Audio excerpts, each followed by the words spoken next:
I had never noticed the color of her eyes until that morning. A quiet green, like new leaves in sunlight, with something in them that made my chest tighten for reasons I couldn't name. She was leaning over the reception desk, the soft sweep of her hair brushing her shoulder, a calm authority in the way she moved, but something fragile lingered just beneath it, like a tremor in still water. "Your case needs special attention," she whispered, her voice low enough that I had to lean in, and then, without thinking, I did. Not to hear her better, not even fully aware I was moving, just drawn to the warmth of her, the sudden nearness. The air around her seemed to hum, faintly, like the quiet between notes in a song. I cleared my throat and said something ordinary, a question about forms, about wait times, but the words felt too small, flat against the tension between us. Her eyes lingered on mine, and for a moment, I forgot the sterile smell of antiseptic, the ticking clock, the fluorescent light flickering faintly overhead. It was just her, and the brush of her hand as she passed me the clipboard. I felt the ghost of her fingers, brief and electric, sliding against mine, and my pulse jumped. Her smile was subtle, almost private, as though she were sharing a secret I wasn't entirely invited to, but couldn't resist.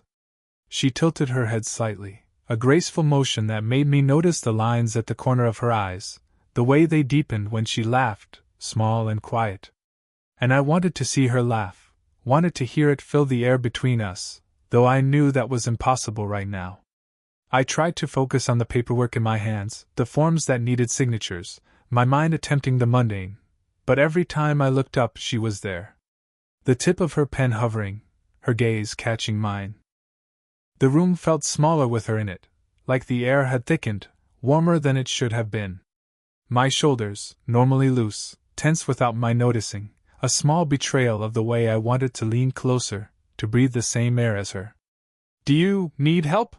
she asked, though the question was softer than the words, and her eyes didn't leave mine. I swallowed. The tip of my tongue felt dry. I nodded, but the motion felt awkward, clumsy under the weight of her attention. She leaned over again, just enough that our elbows brushed, an accident, but not quite. I wanted to freeze in that moment, imprint it, memorize the gentle pressure and the heat that spread through me where we touched. Somewhere outside the glass doors, a janitor's cart rattled, a phone rang in the hallway, but inside this small waiting room, it was quiet. The quiet that hums in your ears when you know someone is looking at you the way she was looking at me. I noticed the faint scent of her perfume, something warm and understated, not cloying, like old books and sunlight. I wanted to ask her what it was, wanted her to lean just a little closer, but the words caught in my throat. Then, a sudden noise, sharp, unannounced, the door swung open. I glanced up, startled, and she froze just a fraction longer than natural, her eyes darting toward the interruption, but not away from me. That fraction of a second made my chest ache. She hadn't moved back, hadn't stepped away. She hadn't smiled or said anything. She just stood there, and the air between us, charged and precarious, trembled. And I knew, even before the next person entered, that nothing in this waiting room, nothing in this ordinary morning, would ever feel ordinary again. The waiting room had emptied, except for the soft hum of the air conditioning and the occasional distant footsteps. I found myself glancing toward her, almost without thinking. She was sorting through files now, the calm efficiency she radiated earlier softened by something else, a quiet fatigue, maybe, that made her lean a little heavier on the desk, the faint crease in her brow giving her a vulnerability I hadn't noticed at first. I tried to focus on my phone, scrolling without interest, but my eyes kept drifting. I caught the light on her hair again, caught the way she tucked a stray strand behind her ear, and the subtle curve of her neck as she bent over the paperwork. I felt an almost physical tug toward her, and I told myself it was just curiosity, just noticing. I told myself this over and over, but the ache in my chest argued otherwise. She looked up suddenly, meeting my gaze, and I had to suppress a start. Her eyes held a weight I didn't understand, a half-smile that seemed both welcoming and warning. "Are you waiting long?" she asked, voice light but tinged with something softer, almost hesitant. "Not too long," I said, though my throat felt tight. I shifted in my seat, pretending to adjust my jeans, though I could feel the heat creeping up my neck. There was something about the way she asked, the way she lingered close while speaking, that made it impossible to treat her as just a nurse in a uniform.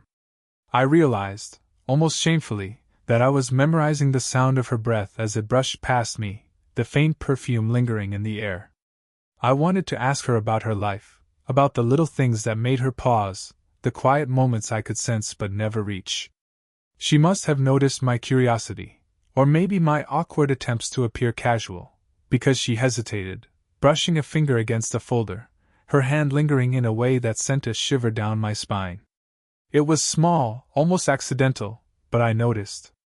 I thought about why this drew me in, why it hurt that it did. Maybe it was the age difference, the way our worlds shouldn't align. Maybe it was the fear that even noticing her this way was too much, that anyone who saw might misread what I felt, or worse, what she might feel. Maybe it was the quiet loneliness I carried, the sense that connection was always just out of reach. She seemed aware of something too, of the subtle pull between us. I watched her close her eyes for a fraction of a second, inhale softly, then straighten, professionalism returning in a blink. But when she passed me a clipboard again, her fingers brushed mine, deliberately, or not, I couldn't tell. The spark that shot through my hand made me flinch, and her eyes flicked down and back to mine, a quick, fleeting glance that lingered longer than it should. I remembered what I'd read once, that attraction often grows in silences, in spaces where no one else is watching. She seemed to know it, to test it, and yet retreat. Every small movement, the tilt of her head, the way she shifted her weight toward me, then away, felt like an invitation I wasn't supposed to accept. I cleared my throat, trying to break the spell, but she leaned slightly closer, just enough that her shoulder almost touched mine. Her presence felt warm, grounding, yet impossible, like a candle burning too close. I didn't move back. I couldn't. And then, for the first time, I noticed her hesitation, the way her fingers tapped against the desk, the way she seemed to fight against stepping even closer. We stayed like that for a moment, caught in an invisible rhythm, proximity, retreat, silent acknowledgement. I wanted to say something, anything, but the words caught in my chest. Instead, our eyes met again, and in that gaze was everything unspoken, the curiosity, the longing, the unsteady thrill of discovering someone who might understand, even just a little. And then, her hand brushed mine one more time, this time lingering. Just a heartbeat longer. And in that brief touch, the waiting room, the papers, the ordinary hum of the day, all of it faded. The air between us thickened, heavy with unspoken questions. I didn't know what would come next. But in that moment, with her fingers still near mine, the world outside the quiet room no longer seemed to matter. The clipboard I'd been pretending to study suddenly felt impossibly heavy in my hands. Every time I glanced up, she was there, leaning slightly forward, fingers brushing the papers as if by accident, eyes catching mine in a way that made my pulse skip. The waiting room had emptied, yet somehow the air felt smaller, hotter, charged with a quiet electricity either of us wanted to name. I was about to speak when the door swung open just a crack. A nurse from another wing peeked in, carrying a stack of charts. My stomach nodded. She stepped back immediately, eyes flicking to us, then to the clipboard in my hands, and gave a polite, "Oh, sorry," before retreating. We froze for a moment, both laughing softly, a little breathless, the sound awkward and intimate at the same time. She exhaled, brushing a strand of hair behind her ear, her fingers lingering near her neck as if to steady herself. And I realized I hadn't even noticed I was leaning slightly toward her, my shoulder almost touching hers. "Everything okay?" I asked, voice quieter than intended. "Yeah," she said, though her gaze didn't leave mine. Her eyes held that strange mixture of warmth and caution, like she was inviting me closer but already thinking about stepping away. Her hand brushed mine on the desk, again, and I caught the electricity in that fleeting contact. Just a brush, but enough to make me aware of the nearness of her body, the faint scent of her perfume, the warmth of her breath as she spoke. I wanted to reach out, to tilt my head toward hers, to see if she'd lean in too. But the thought of being caught, of crossing some invisible line, froze me in place. Her own hesitation mirrored mine, a careful dance of desire and restraint. "Do you want some coffee?" she asked suddenly, breaking the silence, and I realized the question was as much about proximity as caffeine. I nodded, my hand brushing against hers as I took the mug she handed me. The heat of it warmed my fingers, but nothing compared to the warmth radiating from her. We sat across from each other at a small table, silent except for the occasional sip, the hum of the fluorescent lights, the faint ticking of a wall clock. Our knees were almost brushing. Almost. Every glance felt loaded, every pause a confession we were too careful to speak aloud. I wanted to reach out, wanted to bridge the gap, but even the slightest movement felt dangerous. Her gaze dropped for a second, and I caught her lip between her teeth, just barely. The small gesture struck me like lightning. I wanted to lean in, wanted to tell her she didn't have to hide anything, but I stayed still, heart hammering, fingers tightening around the coffee cup. And then, so close, I could feel it, our faces aligned in a way that almost invited more. Her eyes fluttered to mine, lips slightly parted, a hesitant breath that mingled with mine. Time slowed, every sound in the room fading to a dull background hum. "Maybe we shouldn't," I started, voice low, but the words caught unfinished. She shook her head slightly, a tiny, imperceptible motion that said both agreement and defiance. Before either of us could decide, my phone buzzed on the table.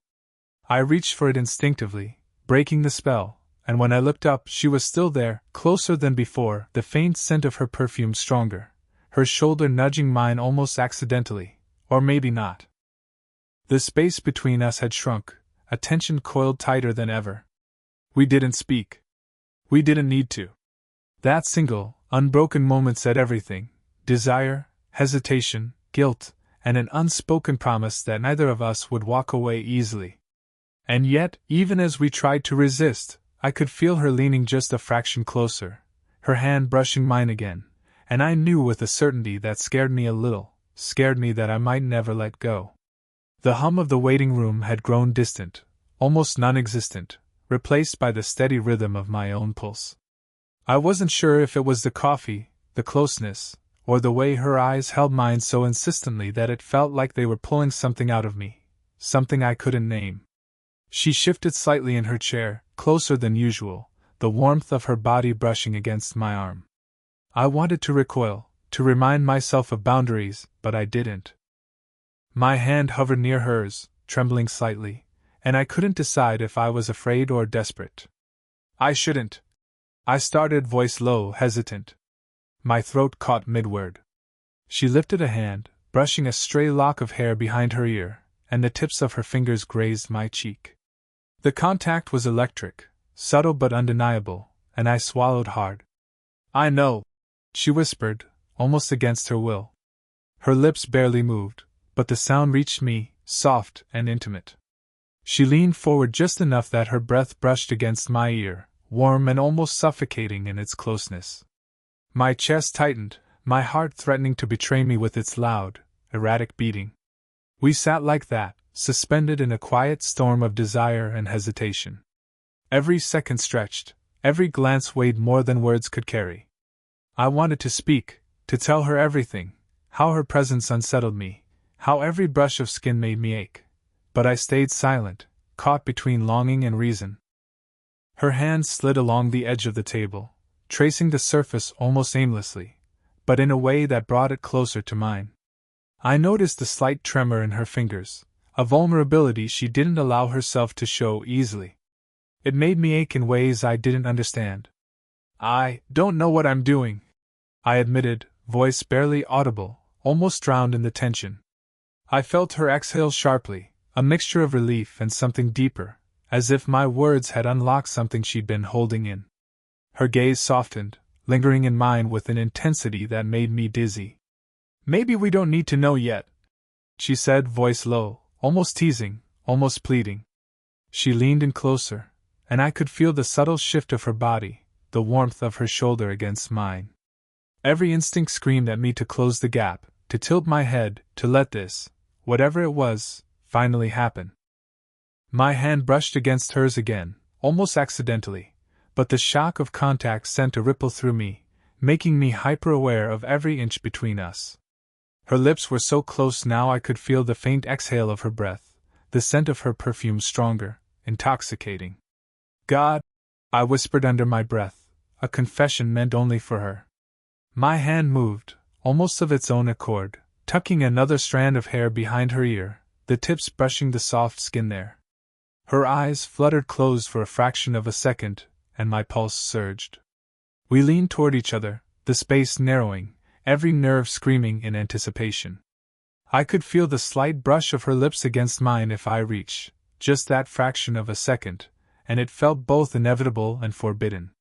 Then she paused, lips just millimeters from mine, eyes wide and breathless, and whispered a single line that froze me in place. "Are you ready for this?" And the world seemed to hold its breath with us. The waiting room was quieter than usual, the faint hum of the fluorescent lights a brittle backdrop to the storm I felt inside. I was halfway through a breathless sentence, about to confess the pull I couldn't resist, when her phone buzzed against the desk. She glanced at it, eyes flicking downward, and something changed in her expression, something guarded, almost fearful. I leaned in slightly, heart hammering. "Everything okay?" Her lips pressed into a thin line, her fingers clutching the phone a little too tightly. "It's someone from the clinic," she said, voice low, measured. But the hesitation in her tone was unmistakable. She looked up at me, green eyes wide, and for the first time, I saw a shadow of something I hadn't noticed before, fear. Not of me, exactly, but of being seen. "What do you mean?" I asked, voice barely more than a whisper. She shook her head, twisting a strand of hair nervously, and I could see the subtle tremble of her hands. "It's complicated," she said, her lips parting, then closing again as if she might spill more than she should. Her shoulder brushed mine almost accidentally, or maybe not, and the contact made my chest tighten painfully. I wanted to pull away, to tell myself this wasn't real, but my body refused. Before I could respond, a message popped up on her phone, and she stiffened, the screen illuminating her face in the dim light. I caught the word complaint, before she swiped it away, a fleeting glimpse that sent a jolt of tension through me.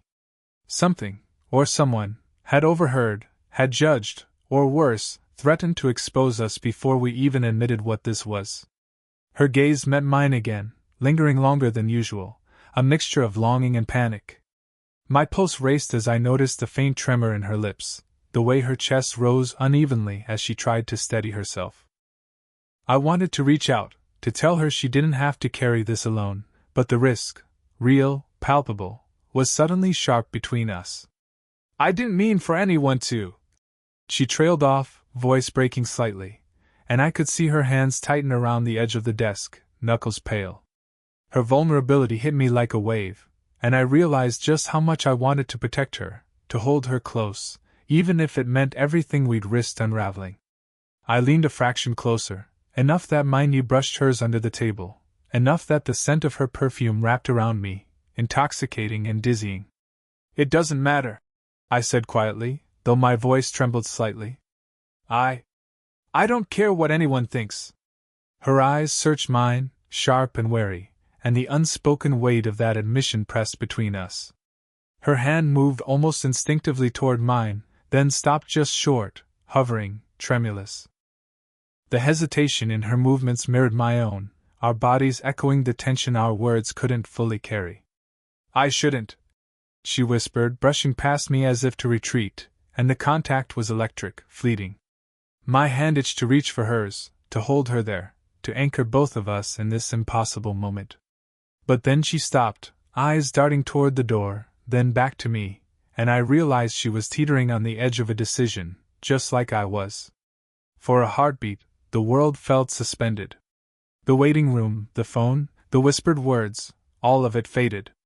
There was only her, only the warmth of her near me, the brush of her fingers, the silent confession in the way she held herself so close yet so far. And in that suspended second, I knew that whatever happened next would change everything. That this, us, couldn't remain hidden much longer. I exhaled slowly, trying to steady my racing heart, and in the quiet, the unspoken decision hovered between us, fragile but undeniable. We were about to step off the edge, and there was no turning back. The waiting room felt smaller than ever, every sound amplified, every breath between us heavier. I could feel her presence like a weight pressing gently into my chest. She was leaning slightly toward me, just inches away, her fingers brushing against mine in a way that neither invited nor denied contact. It was electric, alive, impossible to ignore. I swallowed, heart hammering, the last remnants of hesitations slipping away. I can't. I started, voice low, raw with everything I hadn't dared say, but the words trailed off as she leaned closer, her shoulder nearly brushing mine. Her hair tickled my cheek, the faint scent of her perfume wrapping around me, making it impossible to think clearly. You don't have to, she whispered, her voice trembling slightly, but firm. Her eyes searched mine with a mixture of fear and hope, vulnerability and confidence. The contradiction in her gaze mirrored my own turmoil. I wanted to pull back, to tell myself we were playing with something dangerous, forbidden. But the warmth of her hand, brushing deliberately against mine, anchored me. My fingers twitched, reaching for hers despite every rational thought screaming to stop. She let them touch, lightly, then held them. That simple gesture said more than words could: permission, invitation, acknowledgement of the longing we'd both tried to suppress. We breathed together, quietly, the sound of it filling the room. I noticed the tremor in her lips, the faint hitch in her breathing, and it mirrored my own. I wanted to close the space between us, to lean in, to let the weight of months of tension collapse into this one moment. And she did the same, tilting her head slightly, eyes half closed, waiting, daring me to make the choice. I began again, voice catching, but this time, I didn't finish. I let the silence speak, the electricity in the air saying what my words could not. Her gaze softened, and her hand tightened slightly over mine, grounding me, daring me. The line between caution and desire disappeared. I leaned in slowly, painfully aware of every inch, every heartbeat, every tremor in her hand. Her breath mingled with mine, warm, hesitant, intoxicating. Our foreheads brushed, a whisper of contact that was both terrifying and exhilarating. I don't want to lose this, she murmured, barely audible, a confession I hadn't expected but had hoped for. Her lips were just a breath away, and I could feel the rise and fall of her chest, the subtle shift of her body leaning into mine. We stayed there, suspended, the world outside forgotten. No one could see the trembling in my hands, the tightening of my chest, the ache of every nerve alive in anticipation. I closed my eyes briefly, letting the weight of everything, fear, longing, guilt, hope, settle into this single choice. When I opened them again, she was watching me with that same quiet intensity. I leaned just enough for our lips to almost meet, the air thick, trembling, raw with possibility. And then she whispered my name, a fragile, human sound that held everything we'd both been denying. It was enough. I closed the space between us, and for the first time, all the hesitation, the shame, the uncertainty fell away. Not with perfection, not with clarity of logic, but with the messy, overwhelming honesty of two people who had waited too long to deny what was real. Our hands entwined, our foreheads pressed together, breaths mingling, and in that shared warmth, I felt the full weight of her presence, of her desire, of her trust. We didn't need to speak anymore. We understood each other now, every fear, every longing, every impossible, human flaw that had drawn us together in the first place. We were here. Together. And that was enough. The waiting room was quiet, bathed in the soft, fading light of late afternoon. The tension that had clung to us all day had melted into something warm and steady. I didn't need to speak, her presence beside me was enough. Our hands were intertwined, fingers laced tightly, each subtle squeeze a quiet promise that neither of us wanted to let go. She leaned her head on my shoulder, a small sigh escaping her lips, and I felt the weight of her vulnerability and trust settle against me. It was grounding, humbling, and entirely human, the kind of closeness that didn't need grand gestures, just the honest sharing of space, breath, and heartbeat. I still can't believe we're here, she murmured, voice soft and slightly awed. I tilted my head, brushing a kiss to her temple, feeling the gentle tremor of her hair beneath my lips. Me neither, I admitted. But it feels right. She shifted slightly, letting our foreheads touch, and I noticed the small smile that tugged at the corners of her lips. It wasn't perfect, not polished, but it was real. The age difference, the whispered warnings, the fear of what others might think, all of it seemed insignificant now. What mattered was the quiet understanding between us, the acceptance that messy, complicated desire could be honest and sustaining. I drew her closer, careful, savoring the weight of her against me. Her hands rested on my chest, fingertips tracing patterns that made the hairs on my arms stand on end. I felt the rise and fall of her breath, the steady warmth of her body, and the subtle rhythm of her heartbeat under my palm.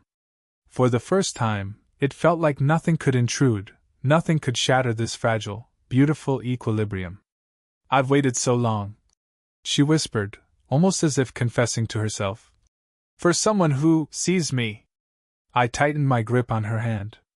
Then don't wait anymore, I said, letting the words carry everything I felt.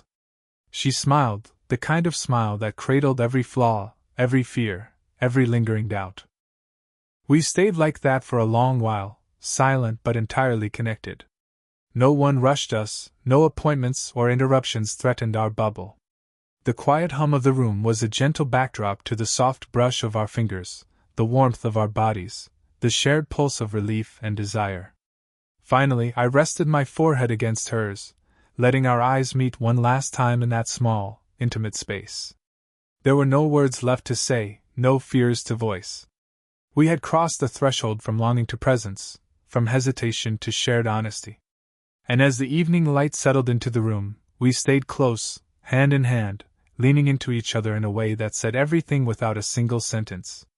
The story didn't end with perfection, because perfection doesn't exist.